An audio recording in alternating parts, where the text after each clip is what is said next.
അസ്സലാമു അലൈക്കും വറഹ്മത്തുള്ളാഹി. വയനാടിൻ്റെ ഹൃദയം പിളർന്ന് പ്രളയത്തിൻ്റെ തേങ്ങലുകൾ അവസാനിക്കാത്ത സമയത്താണല്ലോ നാം ഒത്തുകൂടുന്നത്.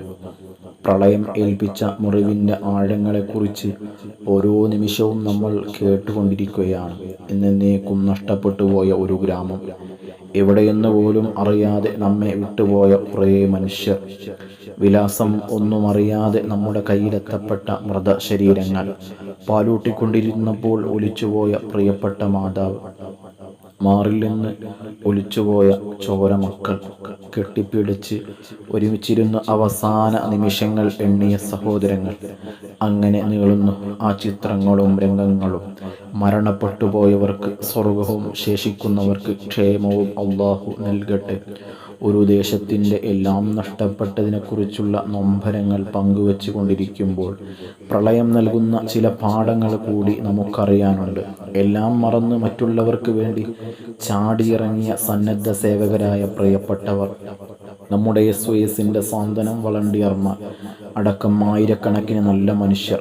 നിങ്ങളുടെ കൂട്ടത്തിൽ നിന്ന് അള്ളാഹുവിന് ഏറ്റവും ഇഷ്ടപ്പെട്ടവർ ജനങ്ങൾക്ക് ഉപകാരം ചെയ്യുന്നവരാണ് എന്ന തിരുനബിയുടെ ആശംസകൾ ലഭിച്ചവരാണ് അവർ.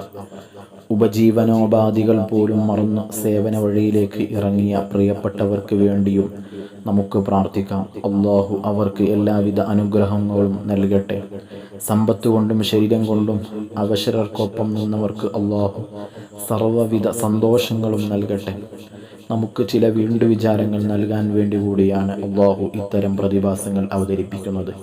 ഖുർആൻ അൽ-അറാഫിലെ 97-ാം സൂക്തത്തിൽ ഒരു ചോദ്യം ഇങ്ങനെയുണ്ട്: എന്നാൽ അന്നാട്ടുകാർ രാത്രിയിൽ അവർ ഉറക്കിലായിരിക്കെ നമ്മുടെ ശിക്ഷ വന്നതിനെപ്പറ്റി നിർഭയരായി പോയോ? ഇത് ഓരോ ഗ്രാമവാസികളെയും ഉത്ഭുതരാക്കാൻ വേണ്ടി കൂടിയുള്ള സൂക്തമാണ്. അള്ളാഹു പറയുന്നു: മനുഷ്യരുടെ കൈകൾ പ്രവർത്തിച്ചത് നിമിത്തം കരയിലും കടലിലും കുഴപ്പം വെളിപ്പെട്ടിരിക്കുന്നു. അവർ പ്രവർത്തിച്ചതിൽ ചിലത് ഫലം അവർക്ക് ആസ്വദിപ്പിക്കുവാൻ വേണ്ടിയത്രേ. അത് അവർ ഒരു പക്ഷേ മടങ്ങിയേക്കാം. വിശുദ്ധ ഖുർആൻ 30-ാം ആയത്തിലെ 41-ാം സൂക്തം ചില യാഥാർത്ഥ്യങ്ങളിലേക്ക് നമ്മെ ക്ഷണിക്കുകയാണ്. ഈ ലോകത്ത് സംഭവിക്കുന്ന പലതിനും മനുഷ്യരുടെ കർമ്മങ്ങളോടും സമീപനങ്ങളോടും ബന്ധമുണ്ടെന്ന് അടിസ്ഥാനം. ഞങ്ങൾ ഒരുപാട് അഹങ്കരിച്ചു എന്ന ഉണ്ണിമാഷിൻ്റെ വാചകത്തിൽ ഈ സന്ദേശത്തിൻ്റെ ഒരു ശകലം ഉണ്ട്. ശേഷിക്കുന്നവർക്ക് ആലോചിക്കാൻ വേണ്ടി കൂടിയാണ് പോയവർ യാത്രയായത്.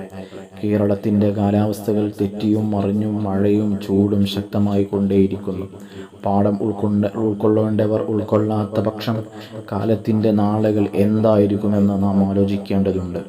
നശിപ്പിക്കപ്പെട്ട സമുദായങ്ങളെക്കുറിച്ച് ഖുർആൻ പല പ്രാവശ്യം ഉണർത്തുന്നത് അവരിൽ നിന്ന് പാഠം ഉൾക്കൊണ്ട് നാം നന്നാവാൻ വേണ്ടിയാണ്.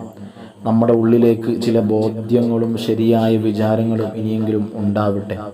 എൻ്റെ ഇടപെടൽ കൊണ്ട് ഒരു വിപത്ത് ഉണ്ടാകാതിരിക്കണമെന്ന് ചിന്തിക്കാൻ, അതനുസരിച്ച് ജീവിക്കാൻ നമുക്ക് ഓരോരുത്തർക്കും സാധിക്കട്ടെ. താഴെയുള്ള ദിക്റുകൾ ചൊല്ലി ദുആ ചെയ്ത് പിരിയാം.